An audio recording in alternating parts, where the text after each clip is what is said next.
श्री सच्चिदानंद सद्गुरु साईनाथ महाराज की जय। Sri Sai Satcharitra, Chapter 30, Drawn to Shirdi. Kakaji Vaidya of Vani, Ramlal Punjabi of Mumbai. In this chapter, the story of two more devotees who were drawn to Shirdi is narrated. Preliminary.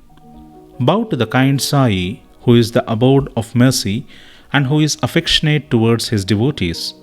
By his mere darshan, he does away with their fear of worldly illusions, sansar, and destroys their calamities. He was first nirgun, formless, but on account of the devotion of his bhaktas, he was obliged to take a form. To give liberation, self-realization to the bhaktas is the mission of the saints, and for Sai, the chief of them, that mission is inevitable. Those who take refuge in his feet have all their sins destroyed and their progress is certain. Remembering his feet, Brahmins from holy places come to him and read scriptures and chant the Gayatri mantra in his presence. We who are weak and without any merits do not know what bhakti is, but we know this much, that though all others may leave us, Sai won't forsake us. Those whom he favors get enormous strength, discrimination between the unreal and real, and knowledge. Sai knows fully the desire of his devotees and fulfills the same. Hence, they get what they want and are grateful. So we invoke him and prostrate ourselves before him, forgetting all our faults. Let him free us from all anxieties. He who being overcome with calamities remembers and prays to Sai thus, will get his mind calmed and pacified through his grace. This Sai, the ocean of mercy, says Hemad Pant favoured him, and the result of this is the present work Sai Satcharitra. Otherwise, what qualifications had he to undertake this enterprise? But as Sai took all the responsibility, Hemad Pant felt no burden nor any care about this.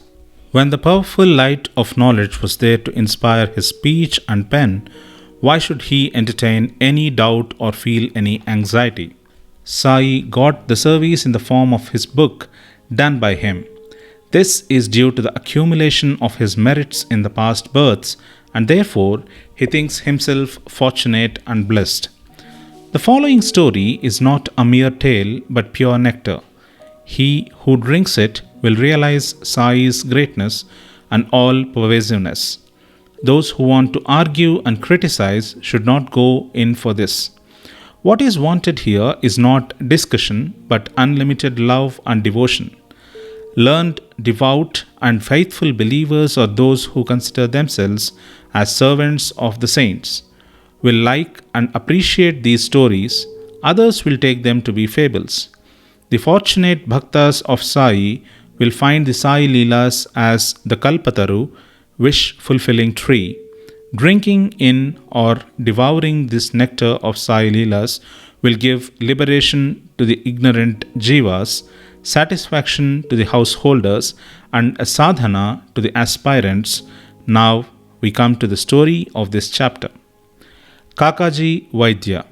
There lived in Vani, Nasik district, a man named Kakaji Vaidya. He was the priest of the goddess Saptashringi there.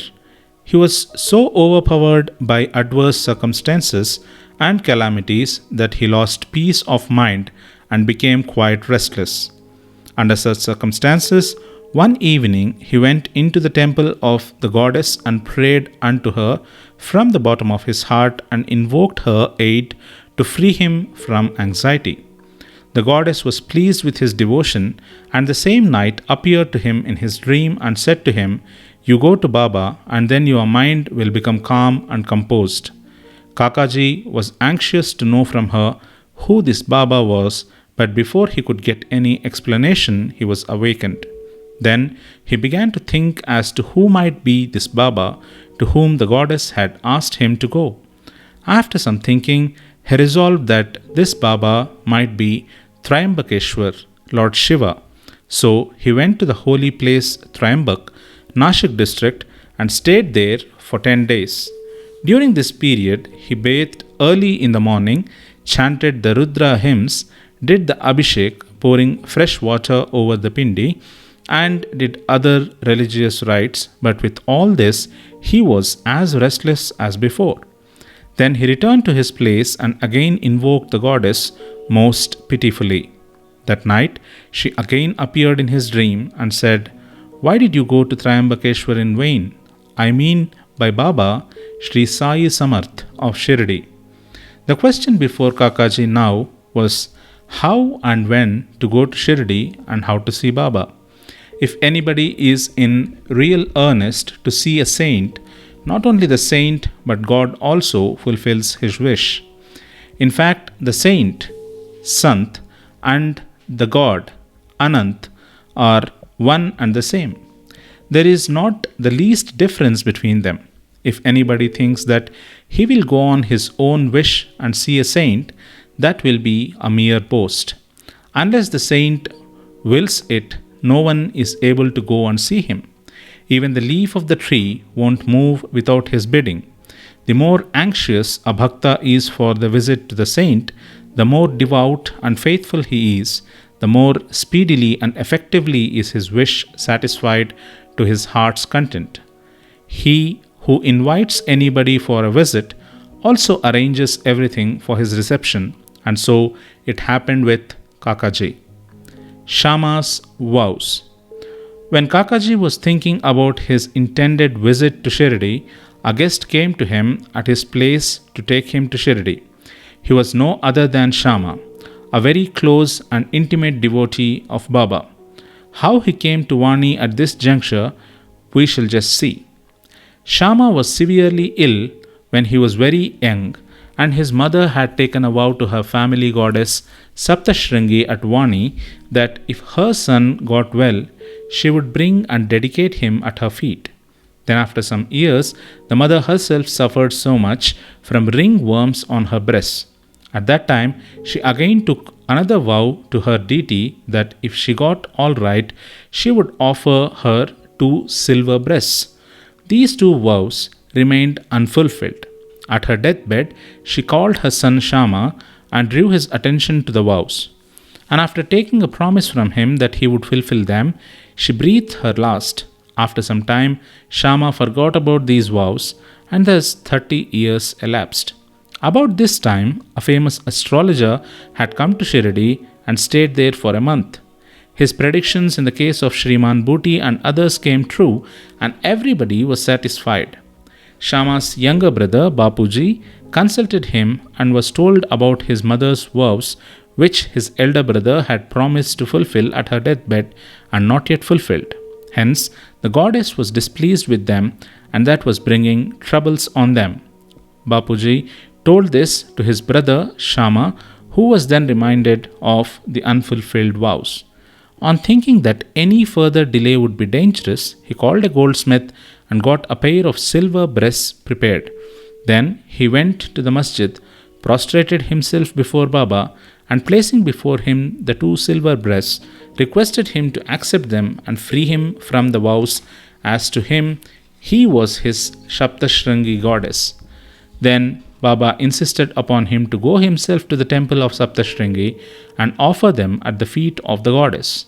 Thus, after taking Baba's permission and Udi, he left for Vani, and while searching for the priest, reached Kakaji's house.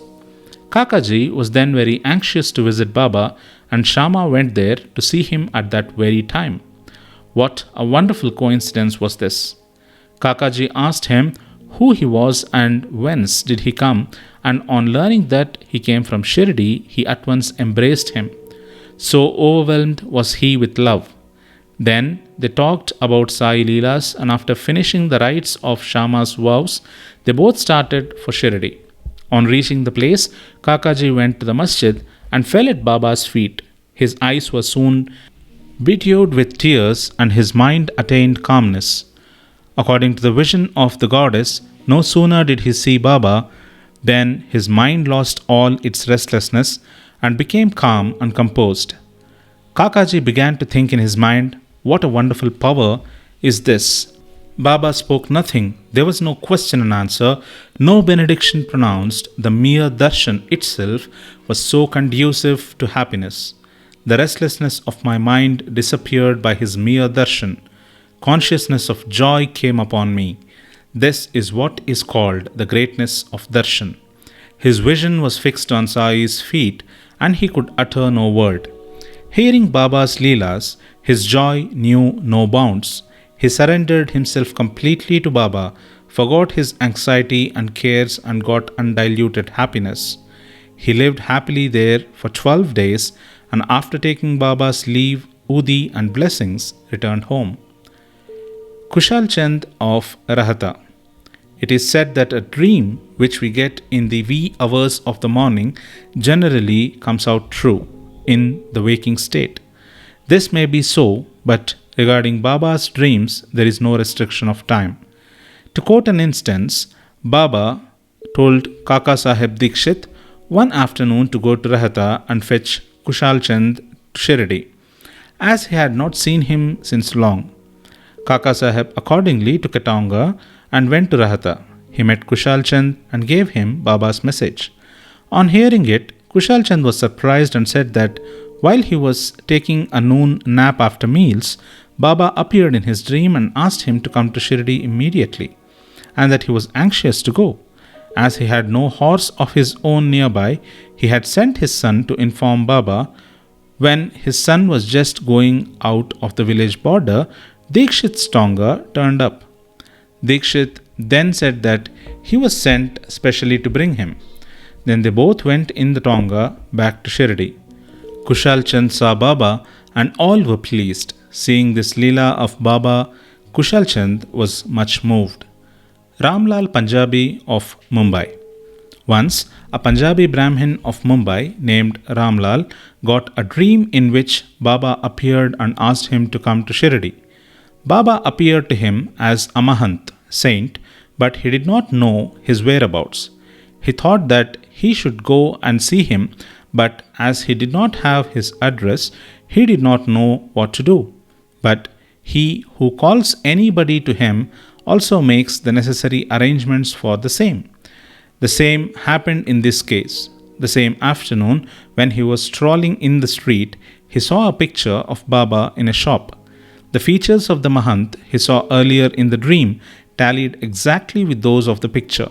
Then, on making enquiries, he came to know that the picture was of Sai Baba of Shirdi.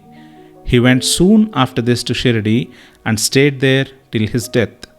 In this way, Baba brought his devotees to Shirdi for darshan and satisfied their wants, material as well as spiritual. Bow to Sri Sai, peace be to all.